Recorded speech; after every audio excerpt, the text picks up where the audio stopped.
My people, this matter about what happened in Plateau State is something that has truly shaken Nigerians. It's not just another headline, it's real lives, real families, and real pain. So today, let's talk about what's going on clearly, calmly, and honestly. And as you listen, please like this video right now and subscribe to the channel. That helps this message reach more people who care about truth and real stories in this country. Now, the story goes like this. Over the past weeks, Plateau State has seen another wave of attacks. Villages have been hit, homes destroyed, and innocent lives lost. Families are in pain, people are displaced, and the cries for help are everywhere. Many Nigerians expected the President, Bola Ahmed Tinubu, to personally visit those communities, to stand with the victims, and to show empathy for what they are passing through. But instead, pictures and videos started circulating online showing the president attending a political ceremony, a funeral event connected to one of his political allies, and that is where the uproar started. Nigerians began to ask questions. How can the leader of the nation show up at a party event, yet not visit the families who lost their loved ones in such tragic attacks? People felt abandoned. They felt forgotten. Please like this video and subscribe if you believe every Nigerian life matters, no matter who they are. Now, let's break this down.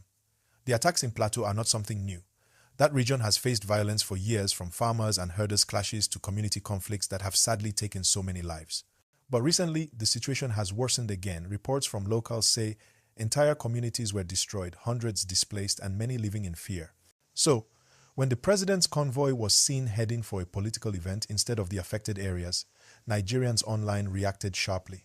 Former Vice President Atiku Abubakar released a statement condemning the act, saying it was insensitive and painful to the families mourning their loved ones.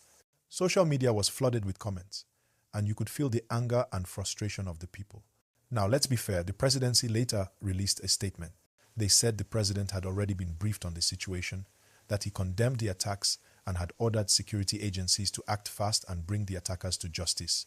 They said he also met with the governor of Plateau and promised federal support.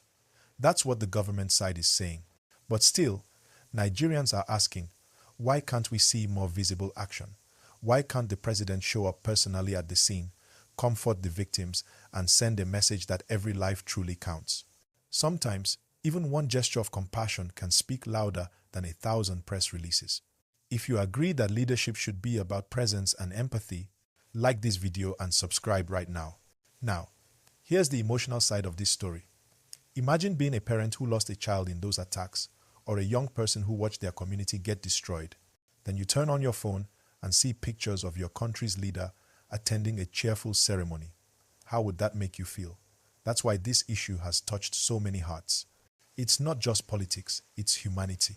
People want to feel that their pain is noticed. They want to believe their leaders care.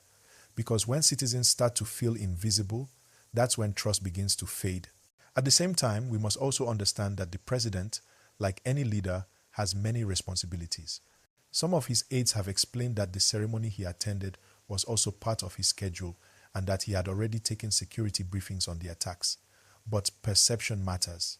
In governance, what people see and feel often weighs heavier than what's written in official reports.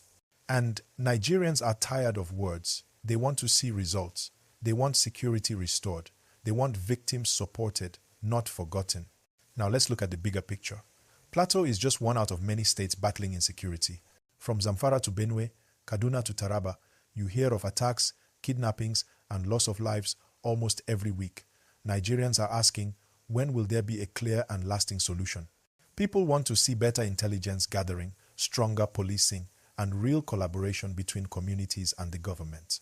Because every time these attacks happen, it's not just numbers, it's families destroyed, children orphaned, dreams shattered. Please, if you want peace and justice for all Nigerians, don't forget to like this video and subscribe to this channel. Now, one thing that really stands out in all this is how Nigerians are now speaking up. Before, many would just complain quietly, but now people are more vocal. They go online, they ask questions, they share videos, they hold leaders accountable, and that's a good sign of democracy. When citizens use their voice responsibly, it sends a message that leadership must be responsive. We can't be a nation where tragedy happens and everyone just moves on. We must keep the conversation alive until something changes. But let me say this too. While we hold our leaders accountable, we must also guard against spreading false information. Some people exaggerate numbers or share unverified videos. That only makes things worse. If you really care about the victims, help the truth spread, not confusion. Always confirm before sharing, because one wrong post can cause panic or even more violence. And talking about violence, the security agencies need to do more. People in those communities are asking for more patrols, more protection, and quick response when they call for help. We've heard too many stories of attacks happening overnight and security arriving hours later. That delay costs lives. If we can improve response time and make communities feel safe, we can prevent so much pain before it happens. Now, when we talk about victims, let's not forget what they're going through. Many have lost their homes and farms. Children are out of school. Widows are struggling to feed their families. These people need more than words. They need food, shelter, and hope. This is where both government and citizens can come together.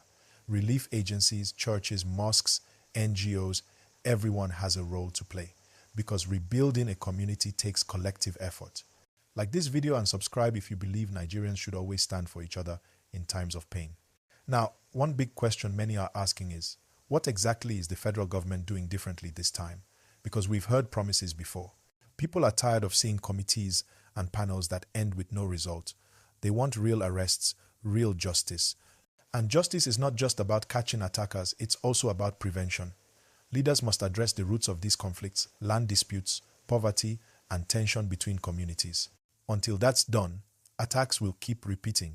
What Nigeria needs now is honest dialogue, strong security, and leadership that listens.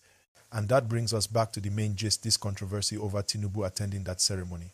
Some people say it shows insensitivity, others say it's being exaggerated by political opponents. But one truth remains.